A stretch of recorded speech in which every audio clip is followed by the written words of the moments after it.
This is the story of Little Red Riding Hood. Once upon a time, there was a little girl who lived in a village near a big forest. Her grandmother had made her a beautiful red cloak with a big red hood, which she wore every time she went outside. And so everyone in the village called her Little Red Riding Hood. One day, Little Red Riding Hood's mother said, "Grandma isn't feeling very well. Will you take this basket of food through the forest to her cottage?" Yes, Mother. said Little Red Riding Hood. I sure would love to see Grandma. She put on her red cloak and she pulled up her red hood and she took the basket of food into the forest. Remember, Her mother called after her. don't talk to any strangers along the way. I won't. Little Red Riding Hood promised, and she skipped down the path and into the woods. Little Red Riding Hood did not have to worry about getting lost in the forest because she knew the way to Grandma's house very well. But along the way, she saw some beautiful wild flowers growing near the path. I bet Grandma would really love these. She said to herself, and she stopped to pick a few. Hello, little girl, Said a deep, growling voice from behind her. Little Red Riding Hood was very startled. She spun around and saw a big bad wolf standing in the shadows between two trees. Hello. Said Little Red Riding Hood. She didn't know that the wolf was bad, and she had already forgotten her mother's words about talking to strangers. Where are you going on this fine day? Asked the big bad wolf.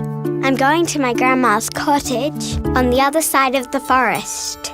Said Little Red Riding Hood. She isn't feeling very well, so I'm bringing her this basket of food and these flowers. What a sweet girl you are. Said the big bad wolf. He smiled and showed his mouthful of sharp teeth. The big bad wolf was quite hungry, and he was not interested in the basket of food. I had better be going. Said Little Red Riding Hood, Bye. and she skipped off down the path. The big bad wolf's stomach grumbled and growled with hunger, and suddenly he had an idea. As quick as he could, he ran through the forest all the way to Grandma's cottage. The sneaky wolf opened the door very quietly and found Grandma asleep in her bed. He picked up the old woman, opened his great big mouth, and he swallowed poor Grandma in one gulp. Then the big bad wolf climbed into the bed and pulled the blanket up to his chin. He put on Grandma's glasses and her nightcap, and he waited for the little girl to arrive with her flowers and basket of food. When Little Red Riding Hood arrived at the cottage, she opened the door quietly and found Grandma lying in bed. Hello, Grandma. She said, Mother told me you weren't feeling well, so I brought some food and some flowers. Do you like them? What a sweet little girl you are. said the wolf in his fake grandma voice. Come closer, my dear. Little Red Riding Hood took a step closer, and she noticed that something looked a little different about Grandma. My, She said, what big eyes you have, Grandma. All the better to see you with. said the big bad wolf. Come closer, my dear. Little Red Riding Hood took another step closer to the bed. My, She said, what big ears you have, Grandma. All the better to hear you with. replied the wolf. Come closer, my dear. Little Red Riding Hood took one more step closer. My, what big teeth you have, Grandma. She said in surprise. All the better to eat you with. Growled the big bad wolf.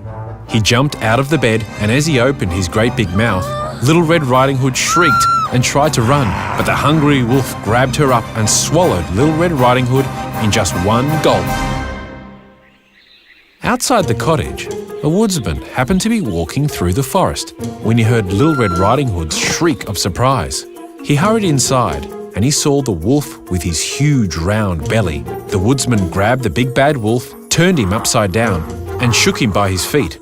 Little Red Riding Hood came tumbling out of the wolf's mouth, and Grandma followed. The three of them chased the big bad wolf out of the cottage, out of the forest, and over the hill. The big bad wolf ran for his life and was never seen again.